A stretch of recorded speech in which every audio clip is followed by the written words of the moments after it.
Today's video is sponsored by PDS Debt, a company that I truly wish I had known about sooner.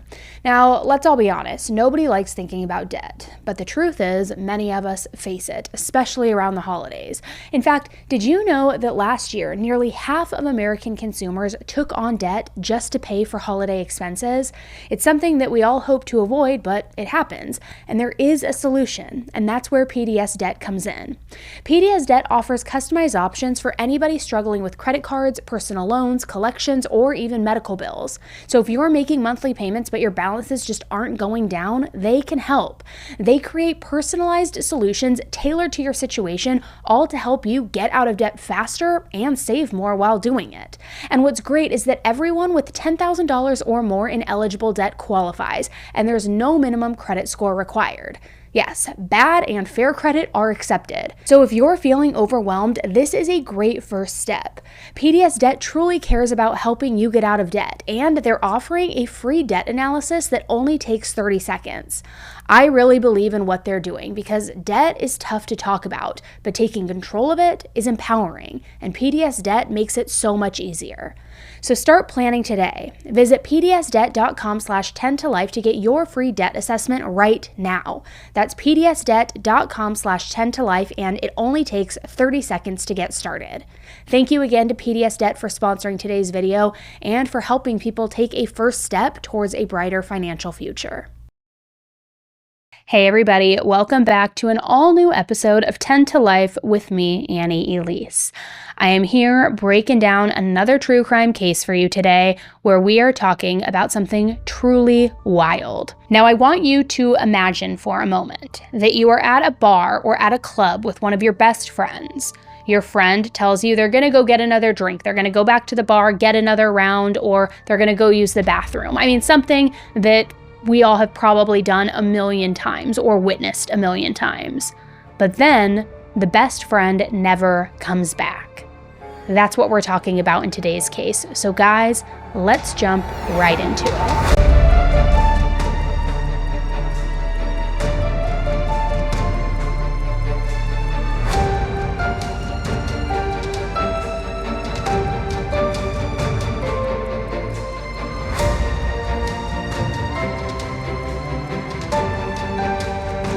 This is 10 to Life with Annie Elise. In 2015, Karen Buckley had a fair complexion, round cheeks, and long dark hair. And when I say long hair, I mean long, like well past her shoulders, almost midway down to her waist. It was that sort of in-between texture, a little wavy. So sometimes she'd curl it, and other times it would hang down straight. In a lot of the pictures you see of her, she'd sort of tilt her head to the side when she smiled, like it was her go-to pose. It was cute. Karen was 24 years old and worked in Glasgow, Scotland as a nurse. She was also part of a program that trained her to get into occupational therapy. She'd just started her classes in February of 2015, so she was pretty new to it. But it was also clear that Karen had a big, bright future ahead of her. She had goals and wanted a good career, and she was working to make it happen. Karen was also a little bit of a risk taker. Not too much. I mean, she was responsible. She wasn't the kind of person who was regularly doing things that seemed crazy or reckless. But she did travel a lot, all over the world. She knew life had a lot to offer, and she wanted to get a taste of everything that she could. She'd grown up in a small town in Ireland. I've done a lot of research, and I've found conflicting information about whether she had any brothers or sisters. She either had 3 or 0, big discrepancy I know. When she got older, she studied internationally, traveling to all kinds of different countries to try and kickstart her career. Then came the move to Glasgow in February with the new job and the occupational therapy program. By mid-April, she'd only been in Glasgow for about 2 months. She certainly hadn't put down roots or built up a huge social network or anything. But Karen was still pretty easy to like. She had her friends and they'd go out on weekends to unwind. So, on the night of Saturday, April 11th, that's exactly what happened. Karen went out with 3 friends. They were all originally from Ireland, they all were in the same program now, and they all lived on the same street. I mean, they had a lot in common. That night, they all took a picture together at one of their homes. Then they hit a nightclub called Sanctuary and got there a little before 11:30 p.m. They waited in line for about 20 minutes to get in, then finally made it inside the club at 1:45 to midnight. I think it's pretty obvious that they were planning to stay out late. I mean, you don't show up to a club at 11:45 unless you're fully prepared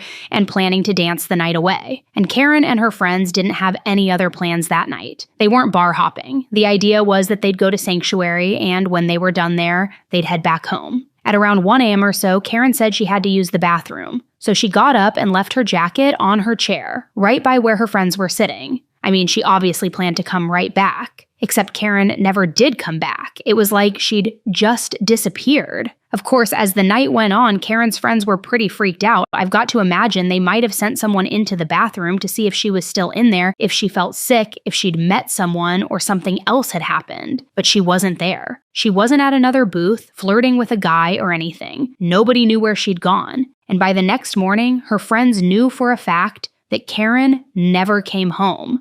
Like I mentioned before, they all lived on the exact same street, so it wasn't like they had to go way out of their way to knock on her door, try to buzz into her apartment. But she never answered. There were no signs that she'd been home all day. So after they did all of the things, checked her house, tried calling and texting, it was about noon the next day, April 12th. And that's when they finally reported Karen missing to the police. I'm happy to say the investigators took the disappearance very seriously right off the bat. There was no sitting around waiting for 24 hours or 48 hours or whatever to pass. No pointless delays the way you get with some of these cases. The other piece of good news is that the bar where Karen went missing, it had security cameras all over on the outside. And in practically no time at all, just about a day, the investigators managed to find video that showed what happened to Karen after she got up to use the bathroom. See, at 1 a.m., she was outside the bar walking down the street toward where her car was parked. And I'm just going to be honest right here, I have no idea how or why she ended up outside at all. I covered all of this before. She left her coat behind. She'd been having fun with her friends. No one has ever come forward and said how she got from using the bathroom to just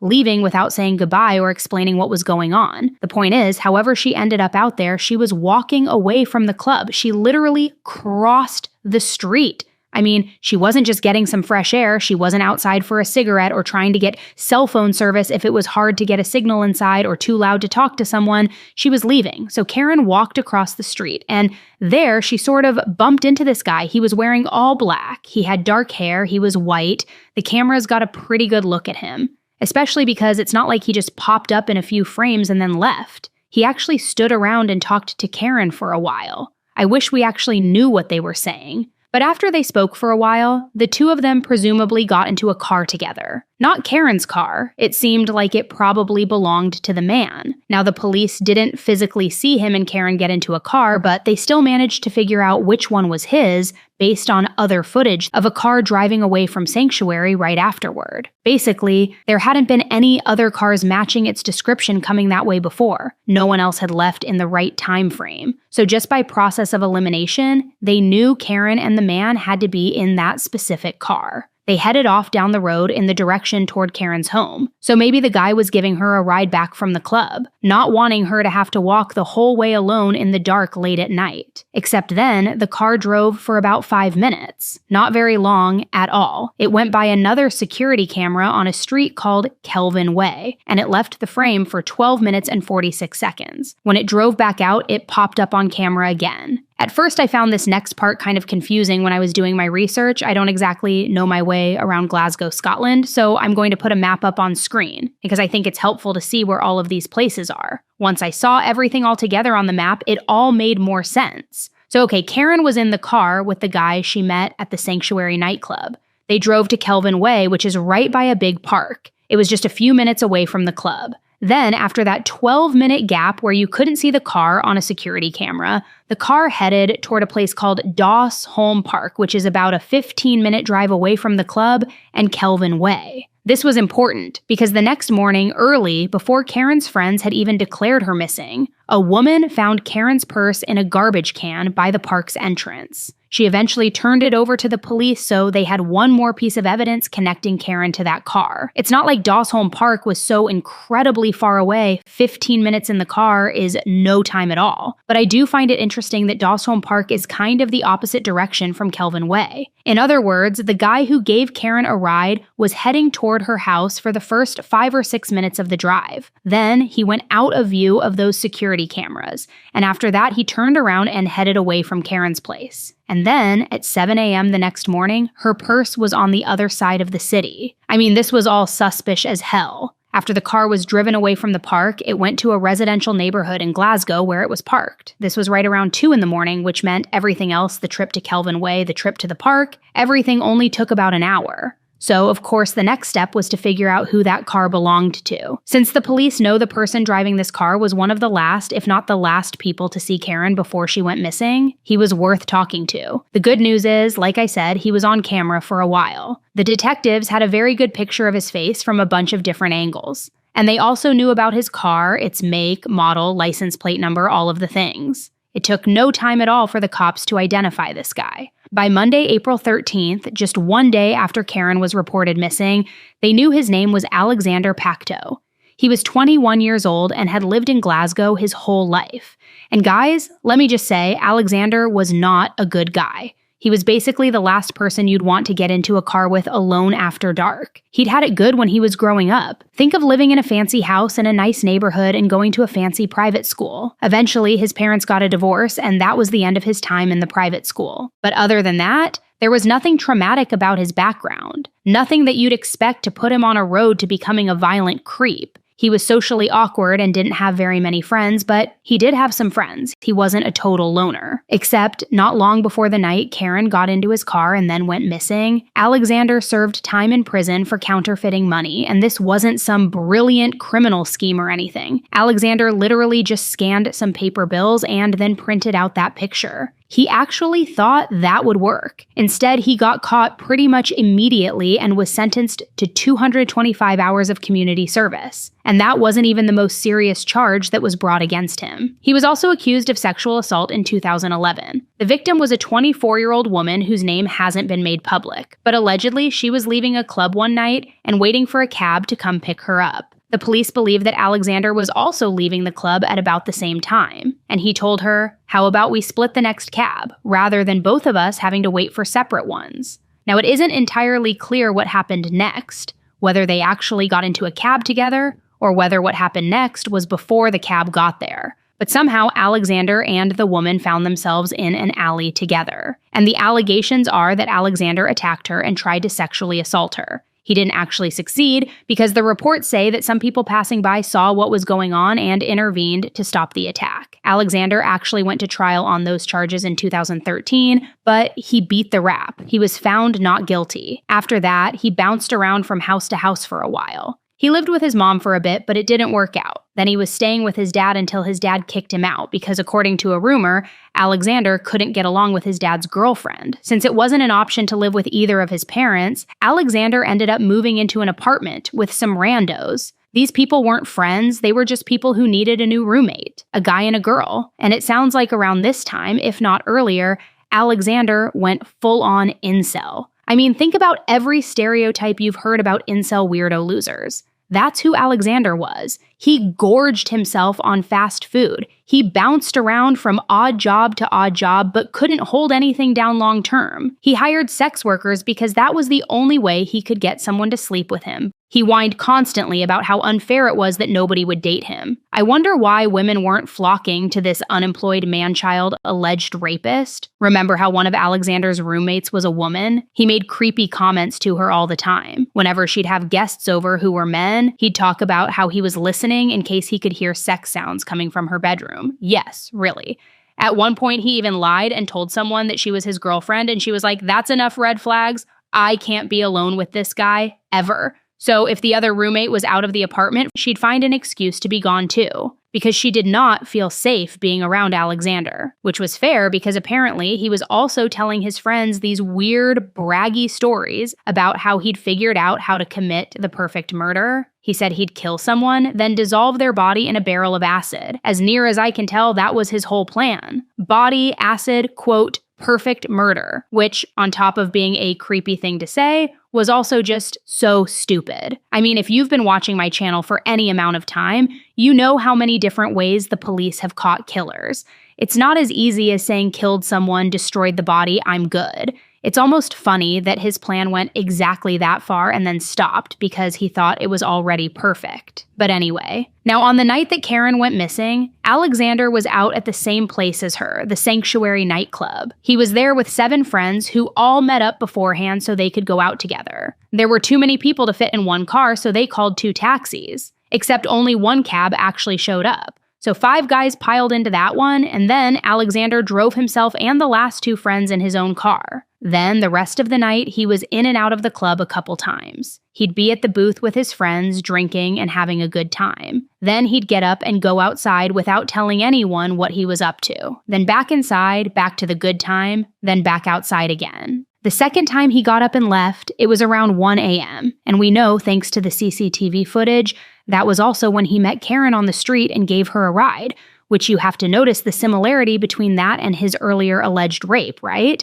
Both times, Alexander reportedly approached a strange woman as she was leaving a bar and sort of intercepted her before she could get a cab home. It's a pattern. So the question then becomes, how did Karen end up getting in his car? They didn't know each other, they'd never talked on the phone or connected on social media. To me, it seems pretty unlikely that Alexander just decided to be a gentleman and give a strange woman a ride home, because there were 2 other people who were also depending on him to get home, the 2 friends he drove there. I mean, I guess it wouldn't be the end of the world for them to call a taxi since that was the original plan anyway. But it does sound weird, right? Like, did this guy really just abandon his friends to drive around some other woman he just met? And was Karen really that chill about getting into a car with a man she didn't know? The other possibility is that Alexander picked Karen up. You know, I could see a lot of guys ditching their friends to find their own way home if they'd met someone. But the question then is, what happened to Karen after she got into his car? Why'd her purse end up in that trash can in a park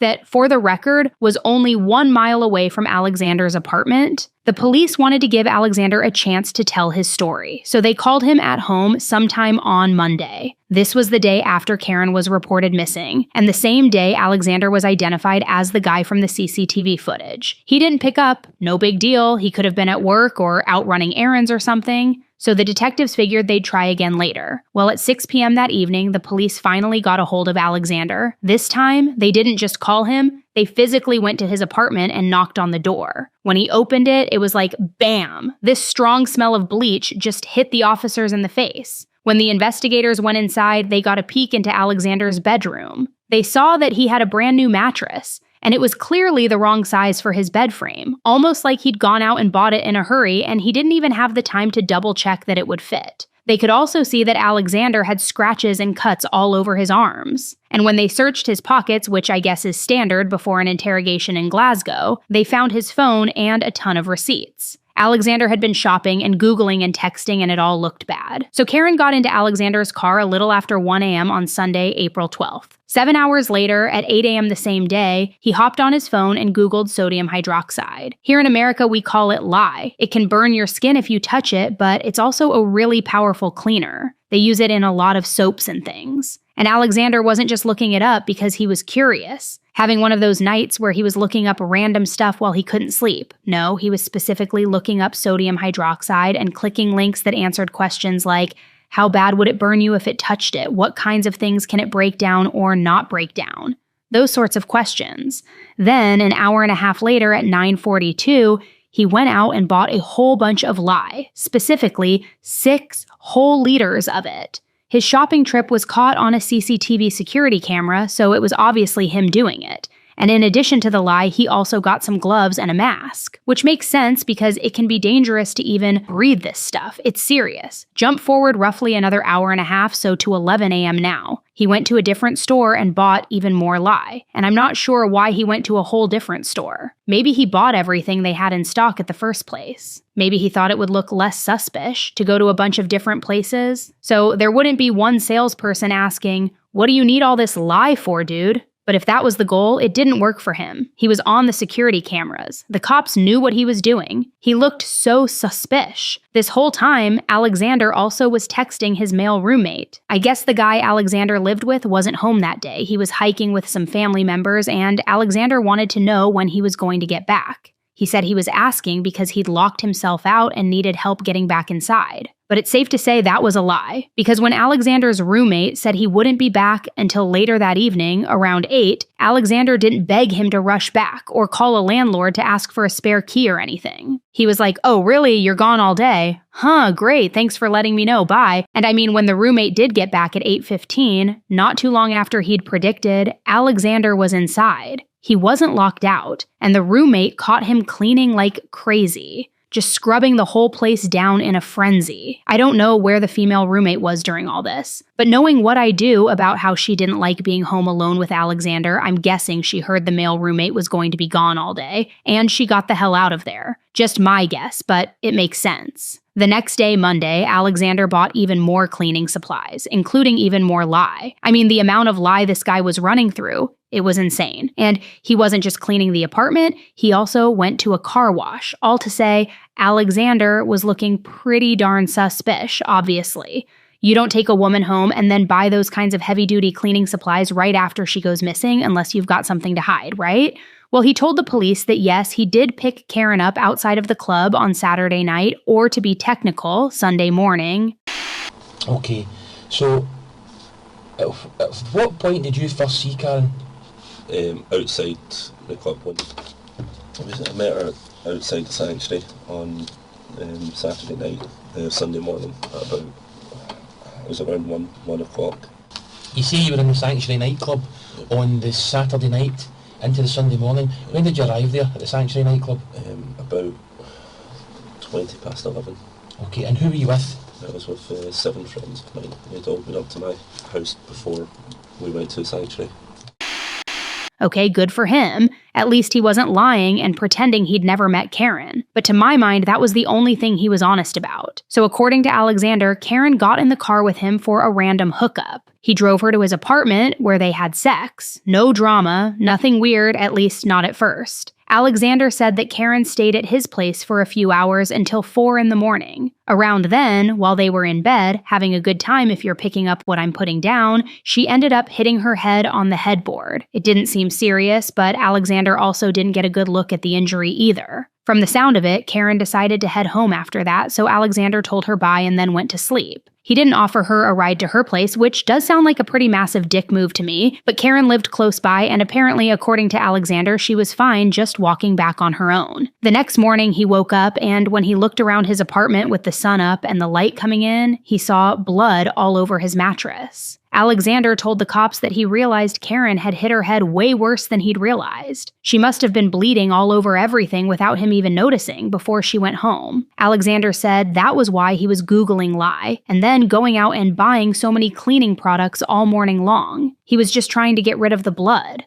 but none of it worked. There was too much blood and it wouldn't come out. Then, according to Alexander, he saw the news at some point and realized that Karen was missing. So the next thing he did was panic. In the statement he gave to the police, he said that he wasn't thinking straight and he decided he needed to destroy the mattress. So he drove off into a forest where he set it on fire, along with some clothes he'd been wearing that had also gotten bloody. Again, this is a statement Alexander voluntarily gave to try and make himself look innocent. But still, he insisted he was innocent. He didn't know what happened to Karen after she left his place, if someone else had hurt her, or if she got lost because her head injury had left her dazed. This was all just a lot of bad luck for him, but he didn't do anything wrong. Now, I want to pause here and ask, does anyone who's watching right now actually believe that? I'm assuming the answer is no, because let's be real here. That story sounds like a load of BS. I want to say something stronger, but you know YouTube censors. There's one other detail I want to touch on before I move on. Alexander said he panicked because he couldn't get all of the blood out of his mattress.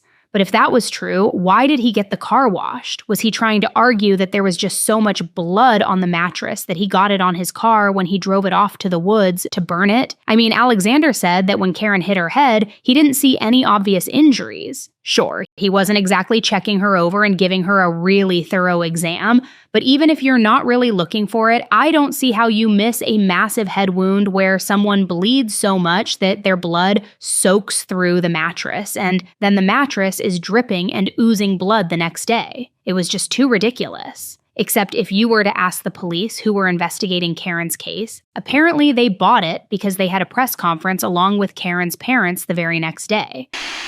We just want Karen home safely. We are desperate.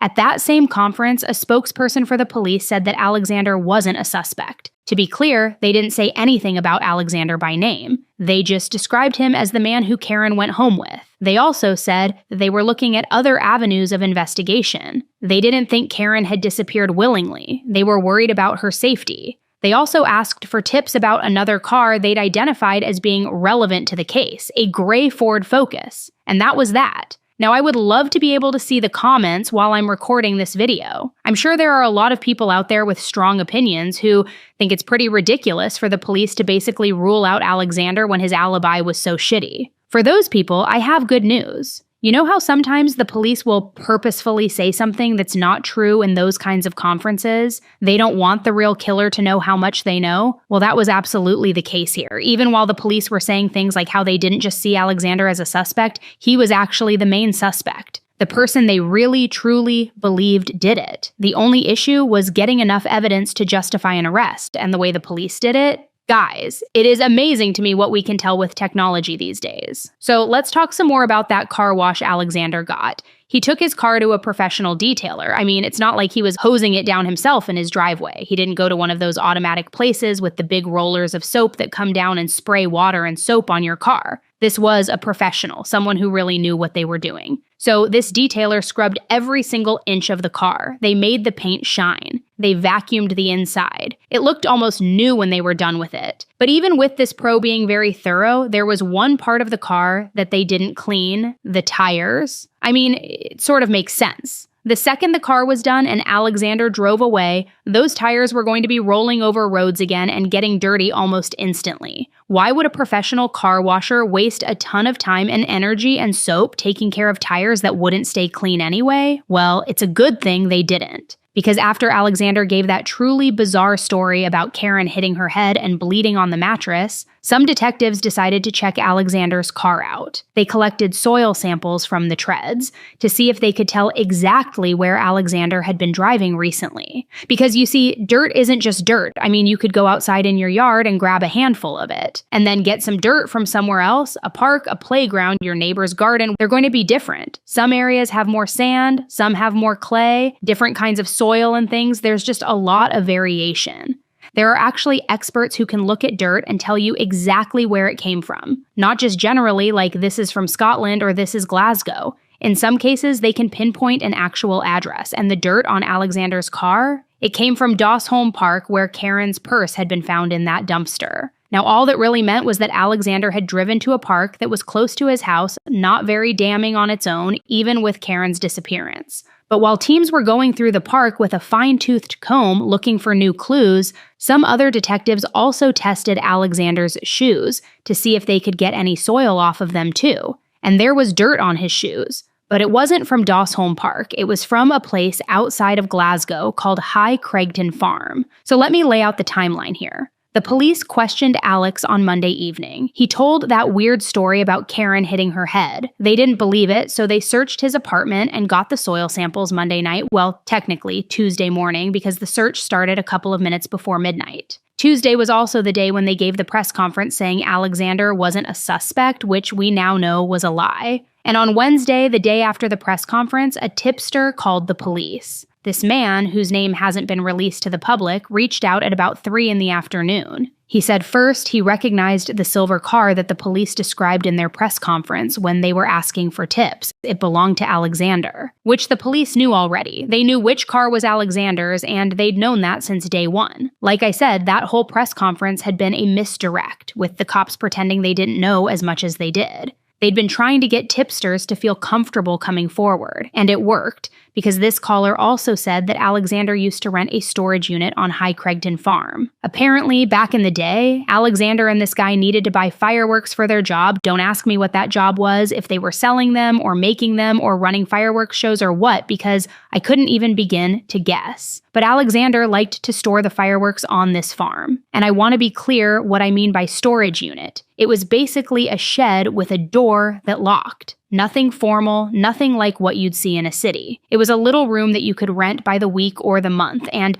the tipster said Alexander had used these particular units in the past. So then the police reached out to the farmer who worked at High Craigton, and they were like, Is this true? Do random people store stuff on your property? And not only did the farmer confirm that he rented out storage units to different people in Glasgow, he also admitted that Alexander had asked him if he could rent a new one on the afternoon of April 13th, the day after Karen went missing. With that information, the police rushed straight out to High Craigton Farm, basically right then and there. The farmer showed them the shed he'd rented out to Alexander. It had a padlock on it. Not one the farmer provided, but one Alexander had bought on his own. I mean, he really wanted to make sure nobody was getting in. Well, the cops didn't let a cheap padlock stop them. They broke into the storage shed, and inside, they found a blue barrel. It was also padlocked, so that lock needed to be broken too. When they finally pried the barrel open, there was a body inside.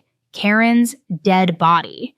It was already very badly decomposed because it had been sealed up in a fluid that was a mixture including lye, but she was still intact enough to be identified. So, you thought it looked bad for Alexander before? Now there was no getting out of it. No story about Karen hitting her head or getting into some kind of accident. It was April 15th at this point, just 3 days since Karen's murder. The police tracked Alexander down to a Starbucks and detained him. It wasn't an arrest. Apparently, in Scotland, you can't arrest someone unless they're formally charged with something. But they did say they wanted to do another interrogation. This time around, Alexander had a different cover story, that he'd murdered Karen in self-defense. Yeah, right. Basically, according to Alexander, Karen hit her head and started bleeding on the mattress just like he said before.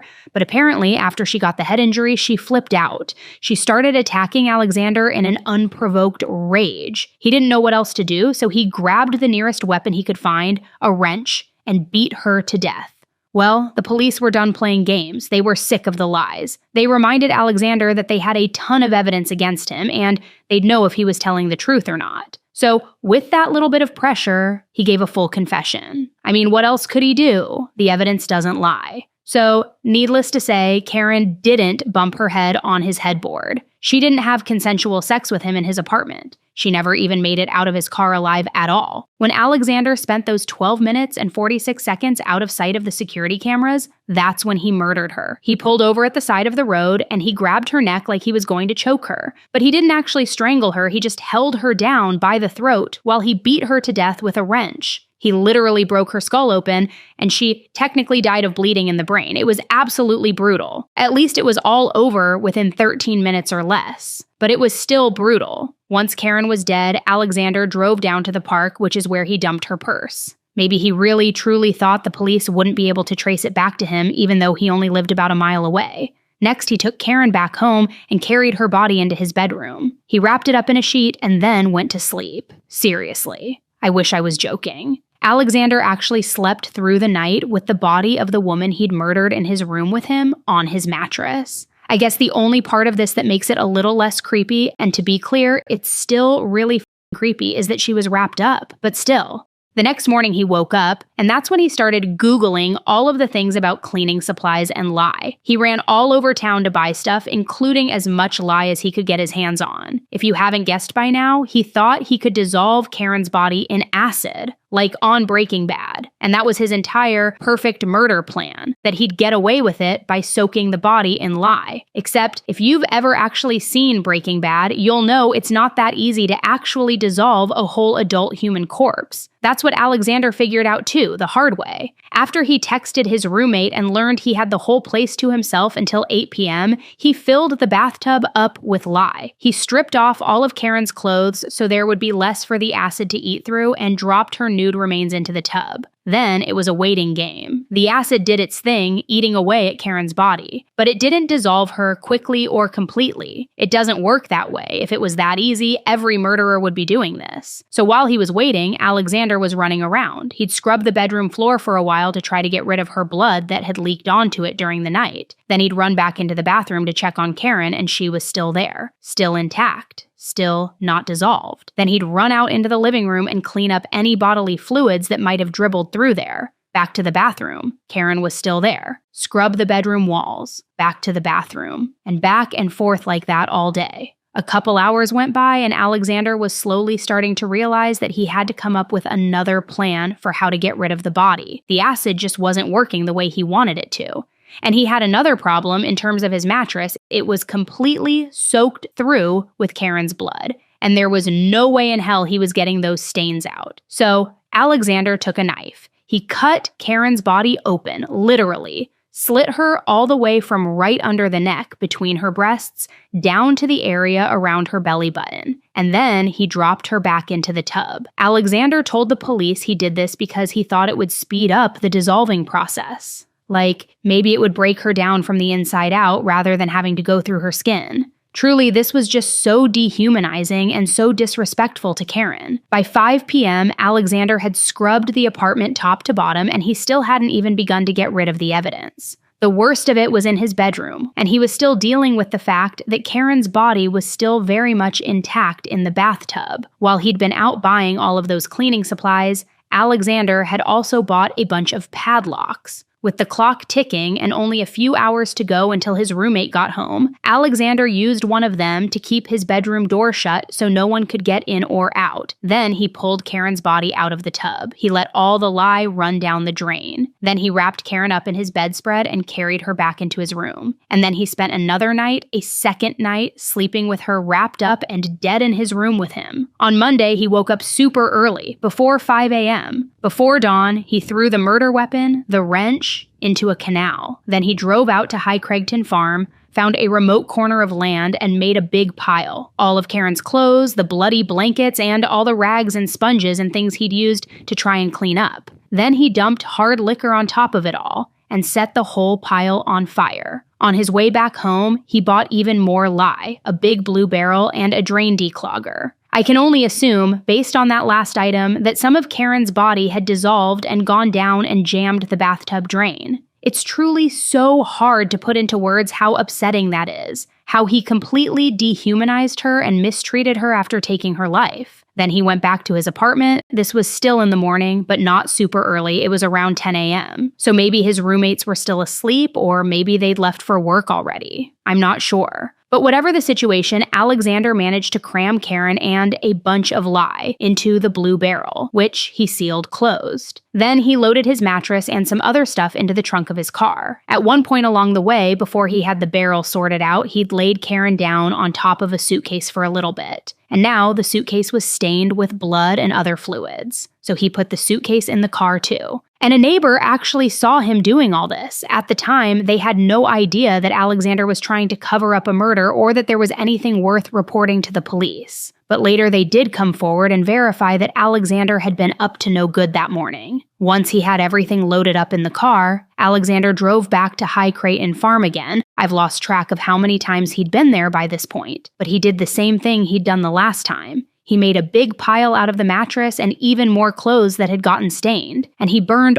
all of them up too. Then it was back to the apartment again, to finally load the barrel into his car. And again, the neighbor saw all of this going on but didn't say anything. Alexander went back to the farm, and that's when he went to the guy who worked there and was like, "Hey, can I rent a storage unit from you?" They worked out a deal for him to rent the shed for just 1 week. I don't know what Alexander planned to do at the end of the week, or if he was even thinking that far ahead at all. He agreed to pay £10 for the week, and then he wheeled the barrel into the shed and put a padlock on it. Alexander was out of padlocks by that point, so he had to drive to the store and buy another one. Then he came back and locked up the whole shed. Then came the car wash, which I already covered before, and he was back home by 6 o'clock that evening. But he only got to chill at home for literally a handful of seconds. Pretty much the instant he got back, the police knocked on the door. They wanted to ask some questions, and Alexander told that story about Karen hitting her head on the headboard. All of that, the whole story I just told you, took place over the course of about 36 hours. It's insane. And you may hear all that and think, it doesn't sound like Alexander really thought through the murder before he committed it. I mean, if he'd gone out on Saturday night planning to kill someone, you'd think he would have planned more in advance. He would have bought the lye and cleaning supplies earlier. He'd have made sure his roommates were going to be gone before he had a body on his hands. He might have booked the storage unit beforehand. I mean, just going by some of the things Alexander did, he did come across as a little panicky, like this was all some kind of accident or something. The truth is, I don't know his motive, and nobody does. He didn't explain why he killed Karen, and if you want to believe a statement that Alexander gave eventually, he doesn't even know. He claimed that he was blackout drunk that night, so he just couldn't remember why he decided to do it. Maybe she said something in the 5 or so minutes that she was in the car and he flew into a rage. Or maybe he'd originally been planning a less serious crime, like robbery or sexual assault, and things got out of hand. Frankly, I don't buy that as an explanation or an excuse. I mean, yes, alcohol can lower your inhibitions. It might make you do something you wouldn't otherwise.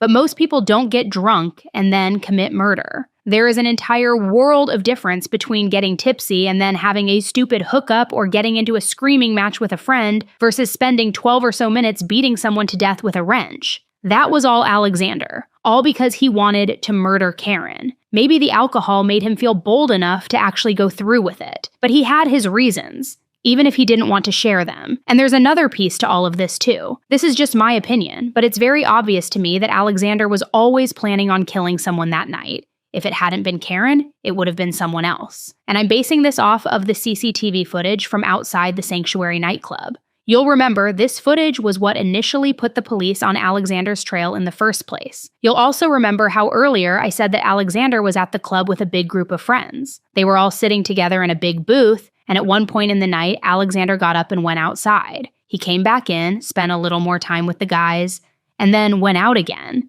And that second trip outside was when he picked up Karen. Well, we know what he did during that first trip outside thanks to the security cameras. They showed a woman in a pink dress walking out of the club. And then Alexander came out right afterward like he was following her. The woman in pink walked down the street. She had no idea that Alexander was behind her. She wasn't checking back over her shoulder or anything. If she would have seen how incredibly sketch Alexander was acting. He was darting between different cars, almost like trying to hide. And he kept getting closer and closer. It was so obvious that he had something terrible planned. But thank God, before Alexander could actually do anything to her, this woman called a cab and got in. I mean, even the police who watched this clip were like, Alexander was definitely planning to kidnap that woman. The cab saved her, and then he tried again with Karen. And this second time, it worked. So clearly, that was his plan for the night. That was always his intention from the beginning. And it makes me wonder, how far did he go in planning this? Is that the real reason the second cab never showed up to pick up him and his friends at the beginning of the night? Maybe he never actually called it, so he'd have an excuse to drive his own car. Or did he just get to the club, have a couple drinks, and think, okay,